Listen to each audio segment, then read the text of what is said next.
Pontoise Radio, l'agenda. Ce jeudi, à l'espace Molière de Luxeuil-les-Bains, c'est toute une vie sans se voir. Bonjour Laurent Wagner. Bonjour Jean-Pierre, bonjour à toutes, bonjour à tous. Toute une vie sans se voir, c'est un spectacle et c'est aussi et surtout de la musique. Alors c'est un spectacle musical effectivement. Donc en fait l'histoire c'est qu'en 1973 la nouvelle star de la pop française quitte son amoureux en allant acheter un paquet de cigarettes et elle ne reviendra jamais. Cette star c'est Véronique Sanson.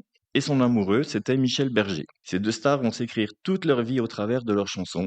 Ils vont écrire qu'ils continuent de s'aimer, ils vont écrire le manque, la souffrance d'être loin l'un de l'autre. C'est un spectacle musical interprété par des virtuoses, dont Julie Rousseau, autrice, compositrice, interprète, et Bastien Lucas, auteur, compositeur, interprète, que nous avons déjà accueilli en 2022 dans le cadre des découvertes musicales au Frichet. Bon, alors évidemment, il y a la partie théâtre, mais c'est un vrai spectacle de musique. Voilà, on va retracer les différentes chansons qu'ils se sont écrits l'un pour l'autre, et la mise en scène d'Olivier Bisson marie harmonieusement le jeu théâtral et le jeu musical. Donc ce n'est pas un concert, c'est bien un spectacle musical. C'est un spectacle à ne pas rater, ovationné par le public et surtout adoubé par Véronique Sanson elle-même. Bon alors si on résume, c'est l'histoire de la rupture et puis de On se répond à coups de chanson entre Véronique Sanson et Michel Berger.